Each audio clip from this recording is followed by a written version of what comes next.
Boris Johnson's biography of Winston Churchill is undoubtedly a great read.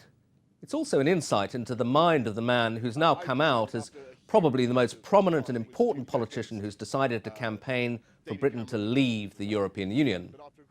Put simply, if you read Boris's biography of Churchill, it's hard to avoid the impression that he wants to be Churchill, or in some ways even thinks that he might be a future Winston Churchill. So I say to you, in all sincerity, folks, let's dodge that bullet. Let's give that nightmare, that madness, a miss. And we can. Boris's many critics dismiss any comparison between him and Churchill as absurd or pretentious. I'm inclined to be a little more charitable. There are some kind of comparisons. Both Churchill and Boris Johnson were journalists as well as politicians. Both write in an admirably fluent and entertaining fashion.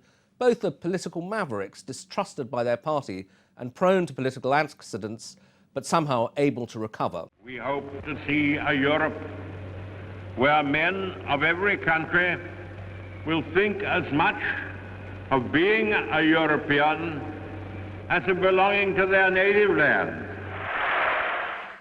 But the differences between Churchill and Boris Johnson are obviously much more significant and striking than the similarities. Churchill was a child of empire. He fought in the Boer War as a young man when Boris Johnson was simply a journalist for the Daily Telegraph in Brussels. Churchill was also First Lord of the Admiralty by the time he was in his 40s. This was during the First World War when he presided over the disaster of the Gallipoli landings.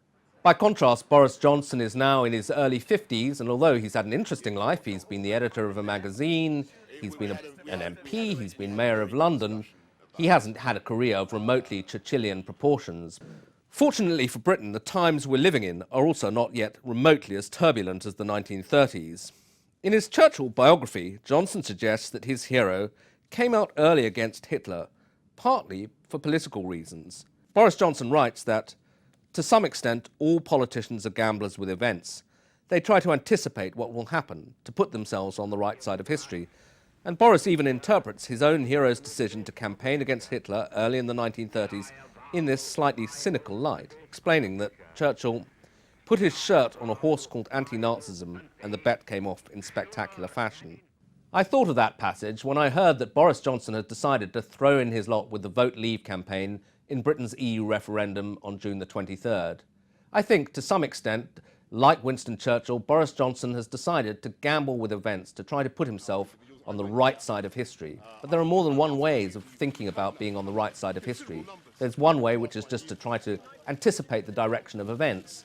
And in that way, Boris Johnson may be vindicated. It may turn out that the EU is in deep trouble and that Britain votes to leave the European Union, and that he, in that narrow sense, has made the right call. But I think in the broader sense, he's been decidedly un-Churchillian, because what Churchill did in the 1930s was to set himself against some of the most malign and authoritarian and dangerous forces in Europe, Hitler, most obviously. Whereas by contrast, I think Boris Johnson is in danger of allying himself with some of the malign forces in modern Europe. The kind of people who want the European Union to fall apart are people like President Vladimir Putin of Russia or Marine Le Pen, the far-right leader in France. Perhaps inadvertently, Boris Johnson has now put himself on the side of those forces, and that's not a mistake that I think Winston Churchill would have made.